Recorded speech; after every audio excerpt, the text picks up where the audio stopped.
You just talk about your knee replacement. When you started getting pain and how long you struggled and you overcome that? No, I did not have a knee replacement. Okay, I mean that's why you avoided that, right? But I you avoided that. How that we'd like to know that. With a lot of he helped me give the regenerative things.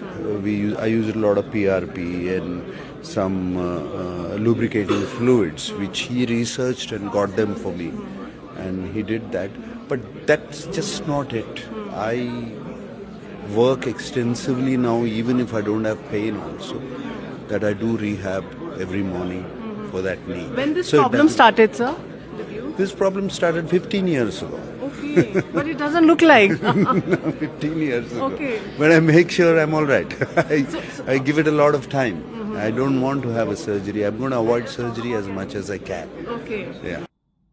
Very interesting video అండి.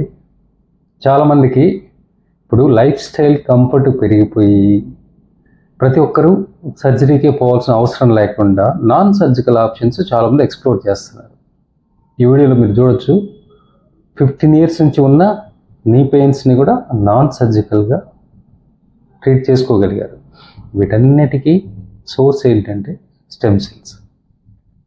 PRP and stem cells ఇప్పుడు ప్రస్తుతము మనకు ఒక మంచి gift లాంటిది. ఎందుకు?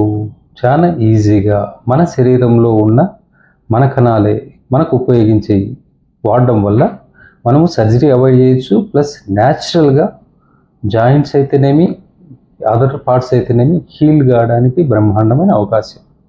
దీంట్లో ఇంకా చాలా లేటెస్ట్ వచ్చాయి. ఇది హైడ్రోజెల్ బేస్ అని, మ్యూస్ సెల్స్ అని, స్కెఫాయిడ్స్ అని, ఇలా రకరకాలుగా వచ్చాయి. కానీ మీరు గుర్తుపెట్టుకోవాల్సింది ఏంటంటే మీకు ఏది సెట్ అవుద్ది, మీకు ఏది సెట్ అవుద్ది, ఇది మీరు స్పెషలిస్ట్తో కూర్చుని వర్కౌట్ చేసుకున్నారంటే అబ్జల్యూట్గా మీ పర్సనలైజ్డ్ టైలర్ మేడ్ ట్రీట్మెంట్ మీకే ఇస్తారు కాబట్టి రిజల్ట్స్ కూడా అంతే ఎక్సలెంట్గా ఉంటాయి. So make use of it. Hope this useful. Share it with your friends.